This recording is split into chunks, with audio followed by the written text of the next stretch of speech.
কি রোজ রোজ একঘেয়ে ফুলকপির তরকারি খেতে খেতে বোর হয়ে গেছো নিশ্চয়ই? তাহলে আজকের রেসিপিটা একদম তোমাদের জন্য। চলো তাহলে যাওয়া যাক রান্নাঘরে। চলে এসেছি রান্নাঘরে। প্রথমেই একটা ফুলকপি নিয়ে নিয়েছি, মিডিয়াম সাইজের ফুলকপি। ফুলকপিটাকে খুব বেশি বড়ও না ছোটও না, মাঝারি সাইজের করে কেটে নিতে হবে। ঠিক এরকম করে দেখে নিয়েছো। এবার 3টে আলু নিয়ে নিয়েছি মিডিয়াম সাইজের। এবার আলুগুলোকেও ছুলে নিয়ে ডুমো ডুমো করে কেটে নেব। দেখে নাও কিভাবে কাটছি, খুব বড়ও না ছোটও না, ফুলকপির সাথে যাতে ঠিকঠাক মতো ম্যাচ হয় সেরকম ভাবে কেটে নিচ্ছি। হয়ে গেছে। এবার ফুলকপি আর আলুগুলোকে খুব ভালো করে জলে পরিষ্কার করে ধুয়ে নিচ্ছি। আগের দিন যে রেসিপি তোমাদের সঙ্গে শেয়ার করেছিলাম সেটা কেমন হয়েছে আমাকে কিন্তু কমেন্ট করে অবশ্যই জানাবে। এবার গ্যাস জ্বালিয়ে একটা কড়াই বসিয়ে দিলাম, দিয়ে দিলাম অল্প করে জল, তাতে দিয়ে দিলাম ছোট চামচের 1 চামচ নুন। ফুলকপিটাকে খুব অল্প সময়ের জন্য ভাপিয়ে নেব। ফুলকপিটা যতক্ষণ ভাপানো হচ্ছে ততক্ষণ আমি একটা মাঝারি সাইজের টমেটো নিয়ে নিয়েছি। টমেটোটাকেও ডুমো ডুমো করে কেটে নিলাম। এদিকে আমার ফুলকপিটা ভাপানো হয়ে গেছে। এবার একটা ছাঁকনির সাহায্যে তুলে নিচ্ছি।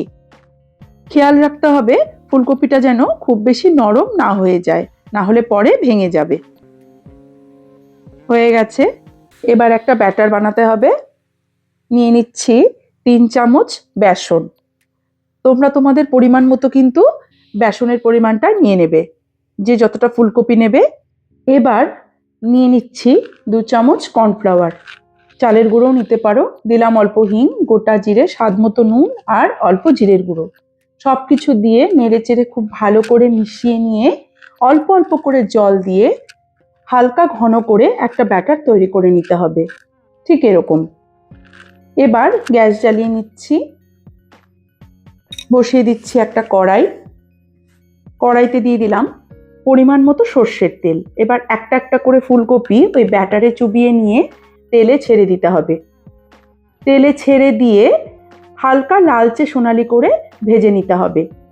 ব্যাটারটা এমনভাবে বানাতে হবে যেন ফুলকপির গায়ে খুব হালকাভাবে লেগে থাকে, তাহলে খেতে ভীষণ ভালো লাগবে। বাড়িতে যে কোনো পুজো পার্বণ বা নিরামিষ দিনে কিন্তু এই রেসিপিটা অনায়াসে তোমরা করে খাওয়াতে পারবে বা নিজেরাও খেতে পারবে।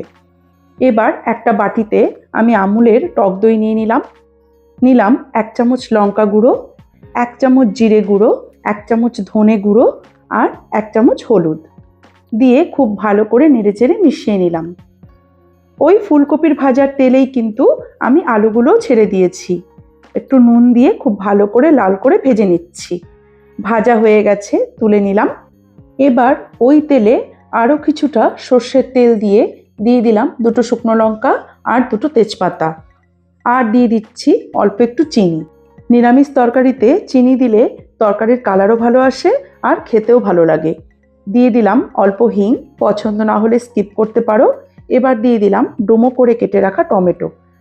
টমেটো দিয়ে ততক্ষণ নাড়তে হবে যতক্ষণ না টমেটোর কাঁচা গন্ধটা চলে যায়। খুব অল্প সময়ের জন্য টমেটোটা কিছুক্ষণ নাড়াচাড়া করার পর ঢেকে দিয়ে আবার ঢাকনা তুলে ভালো করে নেড়েচেড়ে ভাজা ভাজা করে নিয়ে আগে থেকে দইয়ের মধ্যে মিশিয়ে রাখা মশলাটা দিয়ে খুব ভালো করে মশলা থেকে তেল ছেড়ে আসা পর্যন্ত কষিয়ে নিতে হবে। এবার কষানো হয়ে গেলে আগে থেকে ভেজে রাখা আলুগুলো দিয়ে আবারও খুব ভালো করে নেড়েচেড়ে মশলার সাথে মিশিয়ে নিতে হবে। মিশিয়ে নিয়ে এবার পরিমাণ মতো জল দিয়ে ঢেকে দিতে হবে। আমার আজকের এই রেসিপি যদি তোমাদের ভালো লেগে থাকে তাহলে লাইক, কমেন্ট আর আমার চ্যানেলটা সাবস্ক্রাইব করার অনুরোধ রইল। আর পরবর্তী ভিডিও নোটিফিকেশন পাওয়ার জন্য পাশে থাকা বেল আইকনটি কিন্তু অবশ্যই প্রেস করে দেবে। এবার ঢাকনা তুলে আগে থেকে ভেজে রাখা ফুলকপিগুলো দিয়ে আবার খুব ভালো করে নেড়েচেড়ে মিশিয়ে নিয়ে ঢেকে দিতে হবে। ঢাকনা তুলে এবার ঝোলটা একটু গা মাখা হয়ে গেলে পরিমাণ মতো গরম মশলা দিয়ে গরম গরম নামিয়ে নিতে হবে ফুলকপির এই নতুন রেসিপি। আজ এ পর্যন্তই, আবার দেখা হবে পরবর্তী কোনো ভিডিওতে। ততক্ষণ পর্যন্ত ভালো থেকো, সুস্থ থেকো।